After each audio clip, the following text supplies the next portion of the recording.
Episode की शुरुआत RV ने पूर्वी से पूछते हुए की, अगर वे जेल में हैं तो वे हमारे साथ क्या कर सकते हैं। पूर्वी कहती है कि वे कुछ नहीं करेंगे, लेकिन नेत्रा तुम्हें नहीं छोड़ेगी। जब उसे पता चलेगा कि साहिल जेल में है तो वह तुमसे शादी करने के लिए फिर से वापस आएगी। आरवी पूछता है कि हम क्या करेंगे अगर हम सच्चाई जानने के बाद भी चुप रहेंगे। वह कहता है कि आपकी जान को खतरा है, वे खुलेआम घूम रहे हैं और आप नहीं चाहते कि हम कुछ करें। पूर्वी कहती हैं कि हम इस बड़े सच का इस्तेमाल कर सकते हैं, हमें सबूत मिल गए हैं और हम इसकी जड़ तक जाते हैं। हमें साहिल के बारे में पता लगाना होगा। वह उसे साहिल के बारे में फाइल देखने के लिए कहती है, उसके बारे में काफी जानकारी है। आरवी कहता है कि साहिल बिजनेस करना चाहता है, लेकिन उसके पास फंड नहीं है। उसने कई बैंकों से फंड पाने की कोशिश की, लेकिन किसी भी बैंक ने उसे पैसे नहीं दिए। वह बताती है कि हम उसके लिए एक जाल की योजना बनाएंगे। वह व्यापार करना चाहता है, इसलिए हम उसे पैसों का लालची बना देंगे और कहते हैं कि हम उसे फोन करेंगे और उसे बताएंगे कि हम उसके व्यापार प्रस्ताव में रुचि रखते हैं। आरवी पूछती है कि इससे क्या होगा। पूर्वी बताती है कि साहिल को लगेगा कि हम ईमानदार और अच्छे लोग हैं। दिया पूछती है कि वह हम पर विश्वास क्यों करेगा, क्योंकि वह हमारा दुश्मन है और आपको मारने की कोशिश की थी। पूर्वी कहती है कि हम उसके साथ तब तक अच्छे रहेंगे जब तक उसे विश्वास नहीं हो जाता कि हम अच्छे हैं, इसलिए वह नेत्रा से आरवी से शादी न करने के लिए कहता है। पूर्वी पूछती है कि यह क्या है, मुझे समझ नहीं आ रहा है। पूर्वी कहती है कि नेत्रा पैसों के लिए ऐसा कर रही है। उसने आपसे पैसे ऐंठने के लिए यह योजना बनाई है और इसीलिए वह आपसे शादी करना चाहती है।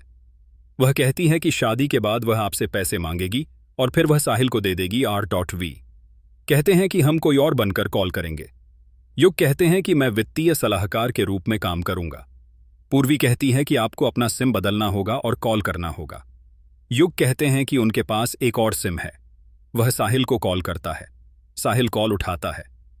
युग खुद को वित्तीय सलाहकार के रूप में प्रस्तावित करता है और बताता है कि उसने उसे अपनी फाइल के बारे में पढ़ा है और बताता है कि उसके पास कुछ ग्राहक हैं जो उसके प्रोजेक्ट में निवेश कर सकते हैं।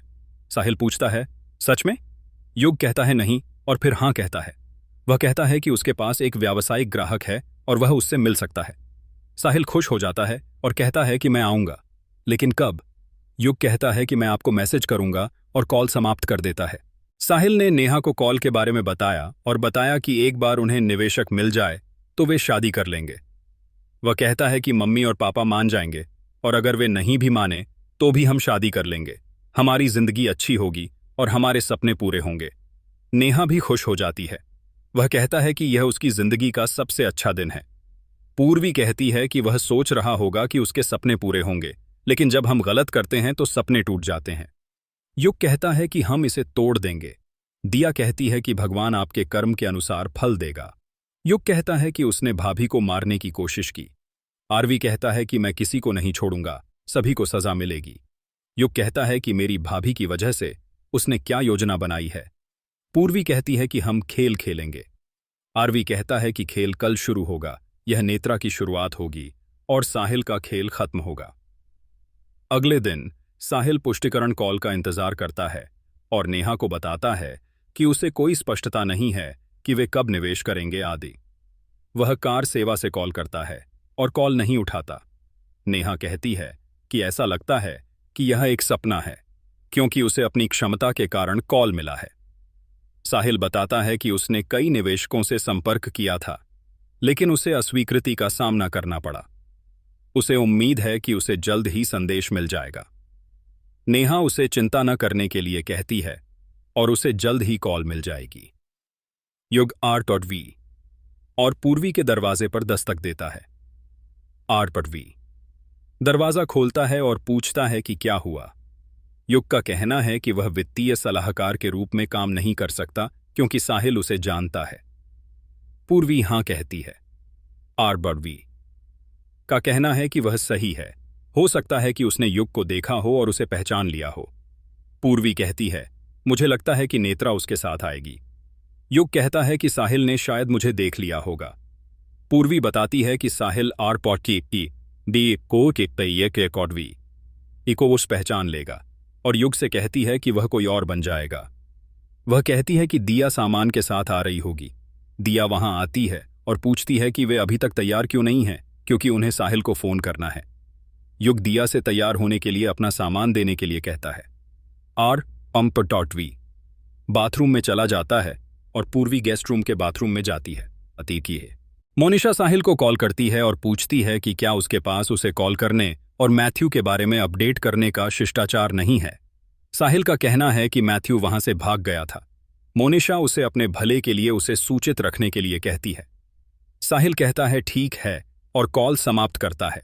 नेहा कहती है कि उसे मोनिशा पसंद नहीं है क्योंकि वह स्वार्थी है। साहिल कहता है कि उसने मुझे मैथ्यू के बारे में सूचित करने के लिए बुलाया, उसने हमारी मदद की। नेहा कहती है कि उसने आपको खुद की मदद करने के लिए बुलाया ताकि वह पकड़ी न जाए। वह उसे चेतावनी देती है और कहती है कि मोनिशा भरोसेमंद नहीं है। रीकी युग सरदार की पोशाक में तैयार हो जाता है। वह आरवी से पूछता है कि क्या हुआ। आरवी युग को बताता है कि मोनिशा ने उससे वादा किया था कि वह उससे शादी करेगा और अगले साल करवा चौथ पर उसका व्रत तोड़ देगा। युग कहता है कि तुमने उसे मना कर दिया। आरवी चुप है। युग पूछता है कि तुमने उसे मना क्यों नहीं किया। आरवी कहता है कि तब उसने सभी परिवार को बता दिया होता, वे मुझसे परेशान हो जाते और फिर मुझे परिवार के सामने उससे वादा करना पड़ता। वह इससे भी ज्यादा कहता है, अगर परिवार शामिल होता तो पूर्वी को हमारी शादी की सच्चाई पता चल जाती। वह बिखर जाएगी, आहत होगी और टूट जाएगी और मैं उसे टूटा हुआ नहीं देख सकता। युग पूछता है कि क्या तुम उसे बाद में आहत होते हुए देख सकते हो। वह कहता है कि मोनिशा अच्छी हो सकती है लेकिन मैं उसे पसंद नहीं करता और मैं कह सकता हूं कि मैं उसे मना कर दूंगा। आरवी बताता है कि मोनिशा की वजह से उसके पापा ने उस पर भरोसा किया और उसे नौकरी दी। युग बताता है कि मां ने उसे सब कुछ बताया, खुशी ने उसके साथ क्या किया, और कहता है कि पूरे परिवार को भुगतना पड़ा।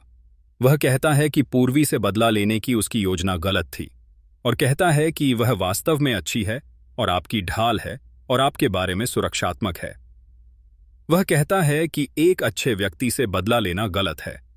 आरवी कहता है कि मुझे कुछ समझ नहीं आ रहा है। युग उससे वादा करने के लिए कहता है कि वह कुछ भी गलत नहीं करेगा। आरवी उससे वादा करता है कि वह कुछ भी गलत नहीं करेगा। वह कहता है कि तुम तैयार लग रहे हो और उसे साहिल को मैसेज करने के लिए कहता है। युग कहता है ठीक है।